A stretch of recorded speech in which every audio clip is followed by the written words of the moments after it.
All right, hello. Here we are at the refugee camp set up here, Camp to Campus. So tell us a little bit about your stand. Well, my stand is Canadian Connections. In my displays, I have a map, a world map. I have a big poster and another one. In the world map, you see where Canada is involved currently in its resettlement program. So the blue lines indicate the top source countries that kind of send refugees to Canada, and Canada tends to accept refugees from these countries more because there's lots of political unrest and economical difficulties. For example, Congo, Sudan, Iran, Afghanistan, Ethiopia. And the orange lines indicate where Canada is actively committed to resettling refugees, so they actually send people over to these countries to different refugee camps and choose refugees to bring to Canada. So for example, in Burma or Myanmar, in Bangladesh, Nepal and Iran, this resettlement program is going on. And here you can see different myths about two boats that came to Canada from Sri Lanka, consisting of a number of refugees. For example, the first one that came 2 years ago had 76 refugees on board, the second one 492.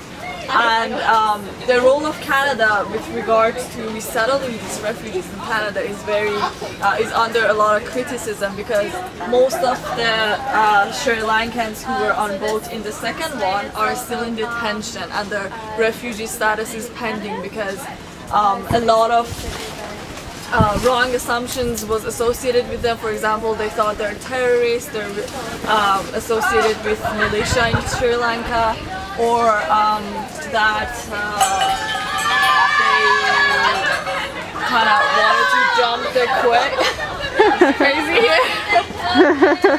Okay. So what?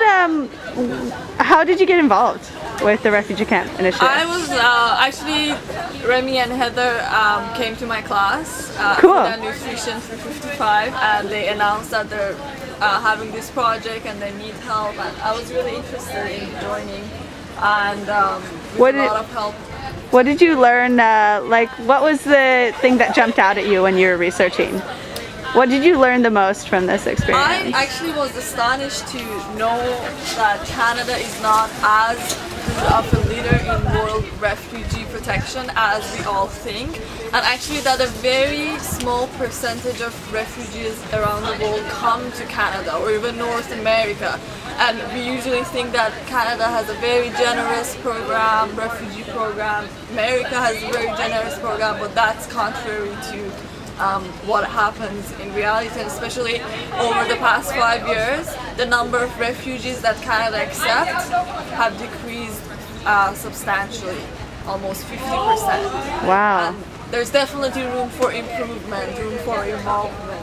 So how do you think Canadians can get involved, kind of working with refugees or helping out with the situations? Well, right now the main organization that's dealing with these issues and trying to improve the refugee system in Canada is the Canadian Refugee Council, and they have a lot of activities, a lot of ways to involve, and it's mostly spreading the word, getting people, students especially, to be more active in this regard and raise awareness that even though Canada is a beautiful country, is a wonderful country in many aspects, there's always room for improvement. Okay, thank you very much.